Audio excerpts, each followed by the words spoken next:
Welcome into the Engage Jeffco Podcast, and today we have a couple of guests over from the Office of Emergency Management with the Jefferson County Sheriff's Office, Nate Whittington and Kate Cannon.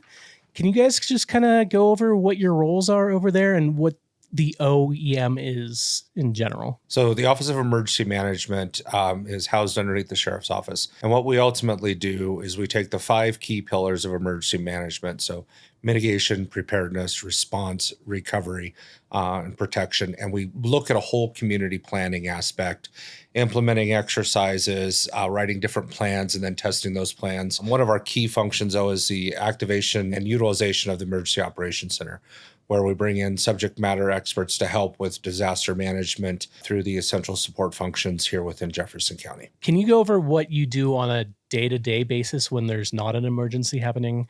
And then maybe a little bit like you said, a little bit more detail into if there is an emergency happening in Jefferson County.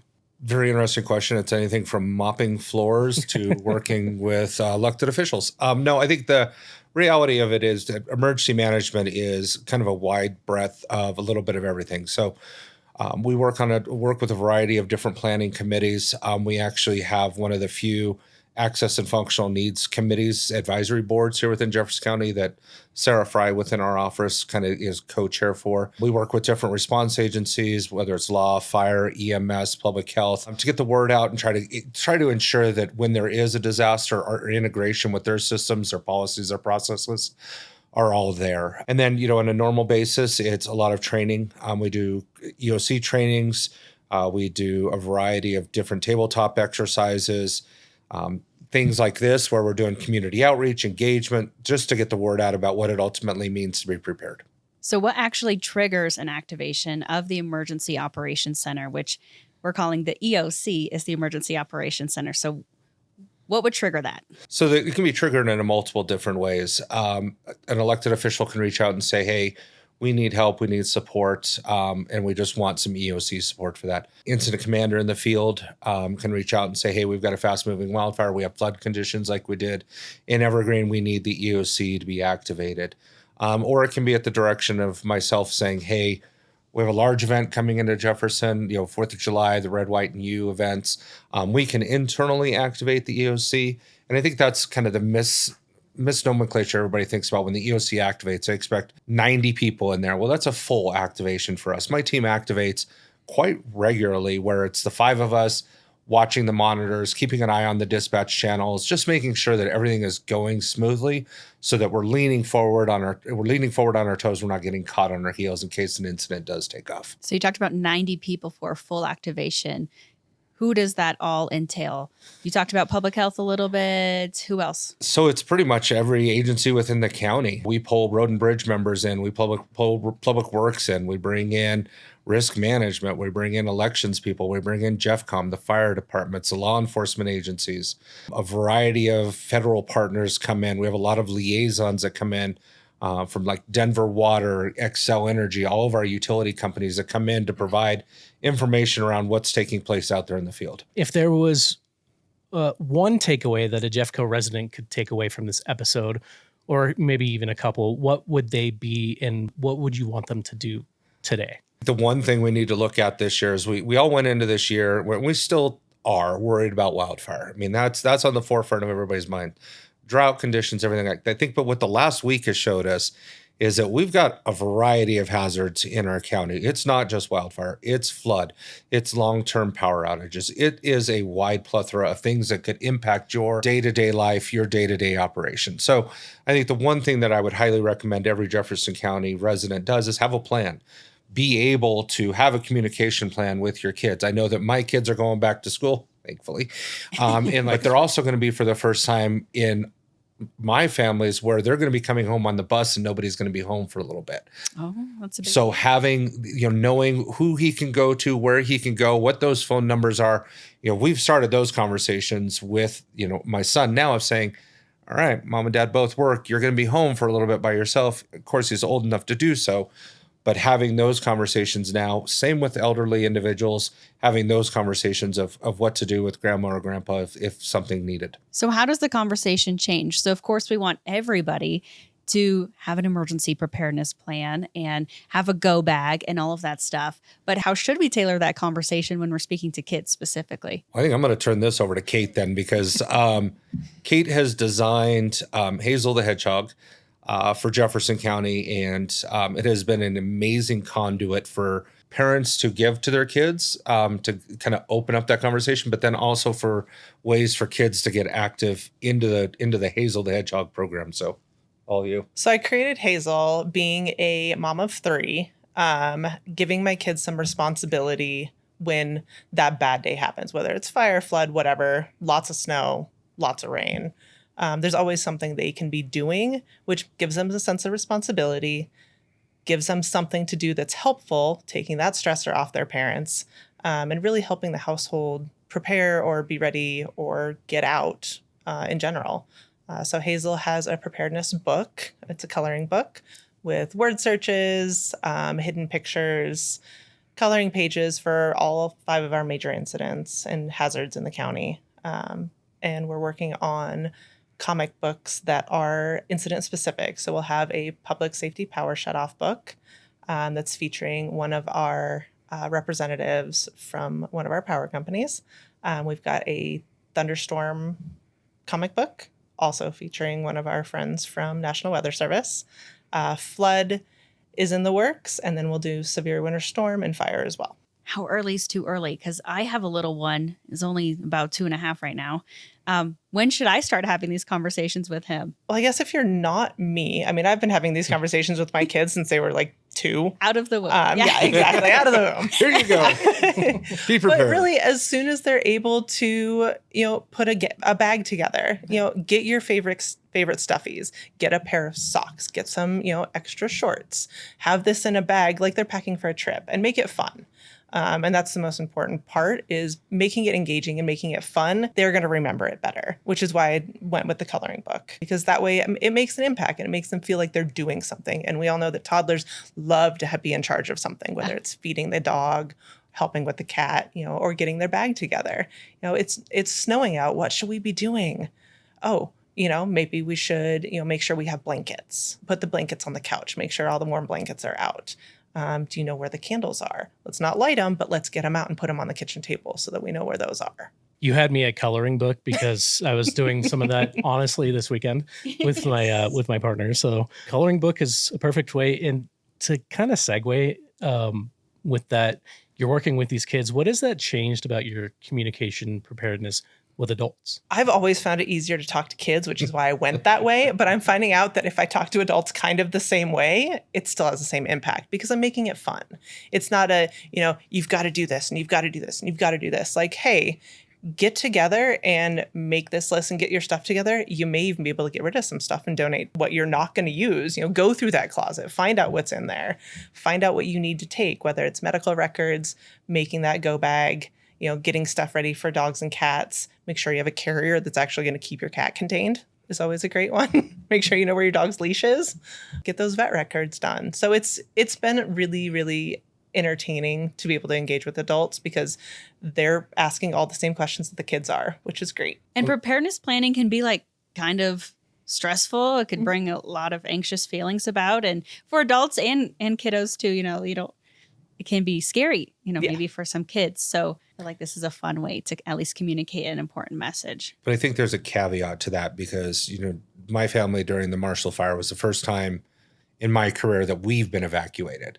And I do this professionally, but yet there were things, we had the kids, we had all of our medical records, everything lined up in the safe, ready to go, grabbed the bag and went. But the one thing we never, accounted for was, the McKinnon teddy bear that Hunter had to have to relax. So being able to do these little events within the family, okay, we're going to go to grandma's house. What would you take? Mm-hmm. Don't turn it into where it's a fear thing of we've got to evacuate our house, but also paying attention to what do they need when they go to grandma's house or somewhere like those events. Those are going to be those care items, those comfort items that you as the parents or the adults can, really start to key in on. The other thing that's really unique about Hazel is the amount of adult involvement and excitement we have around Hazel the Hedgehog. I mean, as much as she's got a stuffy over there somewhere, as much as the kids get into the books and everything else, it's also the adults that are flipping through this book and going, this is pretty cool. And it's a short read. It's quick. It meets, everything that's out there. It's been a very unique and exciting program that we've been able to put together. And she's so cute. Yeah, I love Hazel. Yes. She's my favorite. I know Carly has one. Why can I get one too? Oh. No. Absolutely. No? Johnny wants one now. Yeah, I won't. Yeah, tattoos too. Oh, sweet. All right. Temporary tattoos. Yes, Sure. Yes. Everyone needs just a template for the real one, so that I can go tell my tattoo artist that There you go. put it on permanently. There you go. So Game on. you kind of alluded to bringing the teddy bear, the stuffy or whatever. It's maybe not something that people would think of. Can you kind of go through some of the what would make you reasonably prepared in terms of actual tools, and then maybe some of those comfort items? So the actual tools, all your pertinent information, your every certificate that you don't want to have to try to go back out and get marriage certificates, any of that stuff. One of the things that kind of changed over the last couple of years, and I even told my aunt to do this during the fire down in Pueblo, is walk around and video record your house. Yes, grab all those personal items, grandma's wedding ring, whatever that is, but also walk around and videotape your house, because there are things like, I'm not, as much as I would miss my Traegers, I'm not going to pack those trying to get out in a rapid fashion. But yet when I go back then for insurance purposes, if something were to have happened, I would have documentation that those were actually at the house. But get all the valuable jewelry, get those, important memoirs or whatever that is that your family ultimately needs, medications, make sure that you have medications that you need. And then just ultimately have a plan of where you're going to go. Within the Office of Emergency Management, yes, we're going to set up shelters both for evacuation and for, day accommodations, overnight accommodations.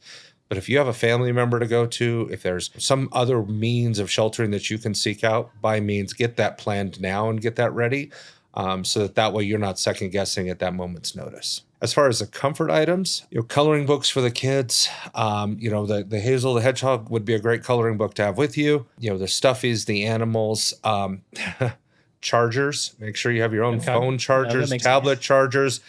Yes, we have some, but we don't have every adapter known to man, nor do I have every power plug. But ultimately, we are a tech society, so getting information via podcast or whatever it is requires the ability to charge it. And we see that a lot. People grab their phones, but then they don't have the chargers and everything to do their phones. Yeah. The other thing I would tell you is one thing we did with my family is wedding albums, family albums, all that. We just went ahead and scanned all the photos and put them on a single flash drive.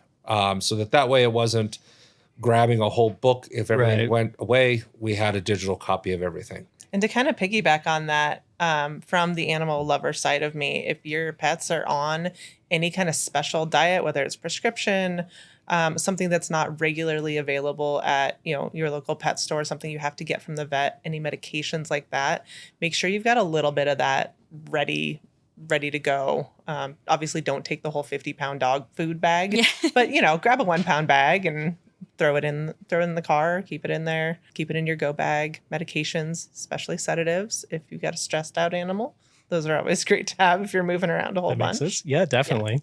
Yeah. Now that we're prepared, now how do people find out about if something's happening in their area? So the main page is going to be the Jefferson County Sheriff's webpage. It's designed so that when an incident does go on, it will be the front page of that website. So we're working with Jeffcom to make sure any of the data that's coming in from the field or anything is automatically posted to that website. But that's where all of our information from the Emergency Operations Center also gets fed into. Also follow, the Jefferson County Sheriff's Facebook, X, all of that information, because a ton of information does get posted through there. And then I also know that, you within your shop here at the county PIOs share data, transmit data back and forth. And I know that during an EOC activation, you guys are in there with me too. So any of the services that we have, but the primary page is the Sheriff's Office page. It's always fun to be in there with you, but it's never a dull moment. Never a dull moment. Yeah. And how also would someone get an alert specifically to their area? So the one thing that we want people to do is we want them to go and sign up for Lookout Alerts. That is our primary method of contacting you that there's an incident within your area, an event in your area that's requiring attention. Outside of us doing, a wireless emergency alert or using the integrated public alert and warning system, the iPOS system, where we broadcast it out holistically, that is the way to get that centralized targeted information. Can you give us a preparedness checklist or challenge? So when someone listens to this episode at the end of it, what can they do before they go back to doing anything in their day to prepare? Like maybe a couple of items. Number one, sign up for Lookout Alerts. I mean, right off the bat, get that done. The neat thing about Lookout Alerts and where we're advancing it in partnership with Jeffcom is now we've implemented a smart 911. So you can go in and put, what does your household specifically need during a disaster? If you need help evacuating, that information immediately comes into the Emergency Operations Center so we know exactly what resources potentially can have. Number two, make a plan, but I'm going to caveat this. Make a plan for what's up and coming. So right now, make a plan for wildfire flooding. We know that that's what's currently taking place. Here another 3 to 4 months, fingers crossed, we actually get a winter. So what does that plan look like? Changing out your vehicle tires to snow tires, right. Having blankets in the car, having water in the car. And then as we start getting into spring, everything like that, it's a continual conversation. It's not just a one and done plan. Yes, you can have your base plan that says, this is what my family is going to do in the event of an emergency, but also have those conversations with you and your family saying, hey, hopefully it snows this year. Do we need to do anything around the house? Do we need to prep the cars a little bit more? Any of that stuff. So it's a continual conversation. Third and foremost is follow all of the feeds for the sheriff's office, for Jeffco, and then make sure you can at least get to the website so that you can get the most up to current information. Maybe what's one piece of advice or information that people always assume that would be correct, but you might, give them pause or tell them that's incorrect or it needs nuance? We're not going to know everything right away. I think, everybody expects everybody to have as soon as the 911 call comes in or the fire starts, we have an exact picture of what's going on. We don't. I think the reality is I compare it to the 4 legs of a chair. The first leg of the chair is yourself and your family. Second leg of the chair is the county. Third leg of the chair is the state. Fourth leg of the chair is the federal government. If any of those legs are broken or don't work, we're going to fall on our butts. That's why we have to reinforce those 4 tenets every single time. You've got to be able to take care of yourself. As soon as we can get there, we will. But you've got to be able to take care of yourself and your family and your animals right off the bat. If power or cell service goes down, are we still going to be able to get alerts, or what's the best way to get information when power is down? The methodology is that we will have a 1 is none, 2 is 1 philosophy. That's why it's so critical, especially when we have an upcoming storm or we know that we're going to have a potential for a power safety shutoff, that we get that message out to the community as soon as we can. That's one of the things you asked about. What do we do, outside of disasters? That's the type of stuff we do. What's the best way to engage with the community for communication? So if you know that's coming up, make sure you have your phones charged. Make sure you have battery backups, little power banks, all of that kind of thing.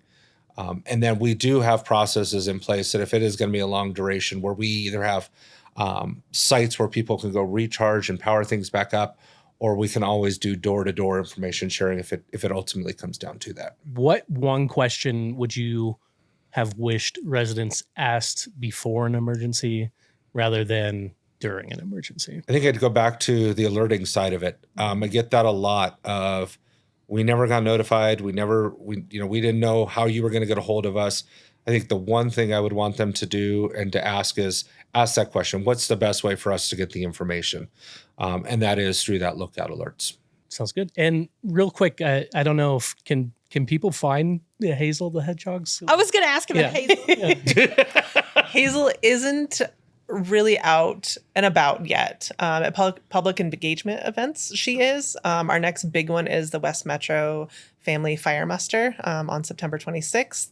We'll have tattoos and stuffies, and our coloring books will be out and about. She is going to make an appearance for Preparedness Month.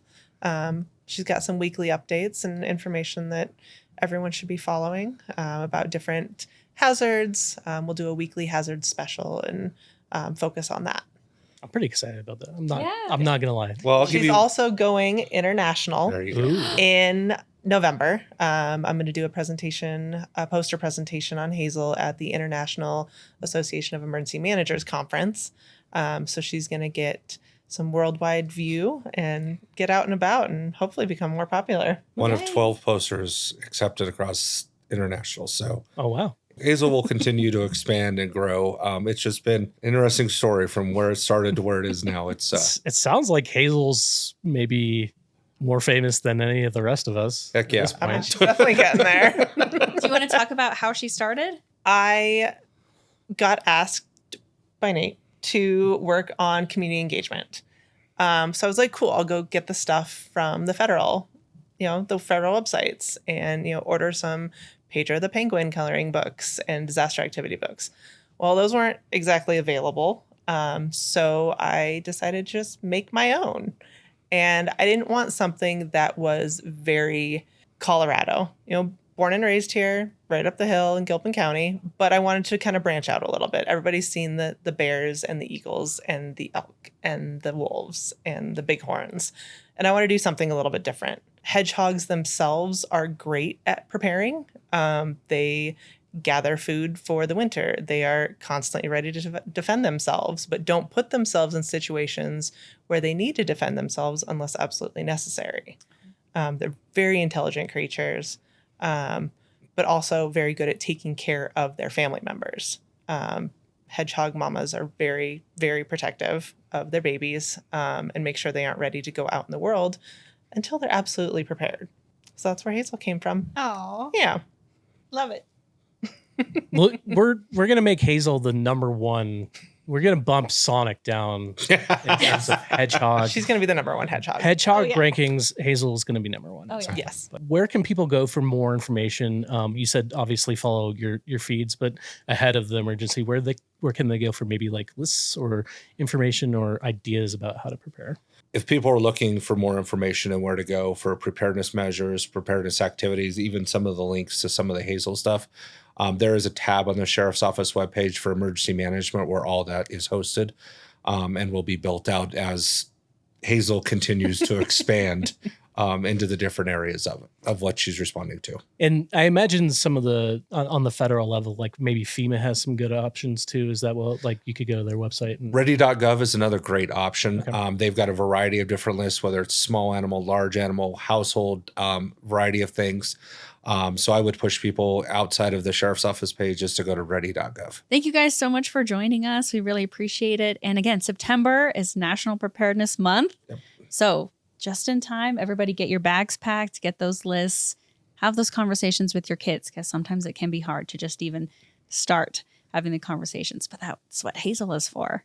Exactly. Well, thanks so much again, Nate and Kate from Yes. our office in emergency management. thank you. I appreciate it. Thanks for having us over. Thank you. Yeah. Thanks so much again. Look out for each other, Jeffco.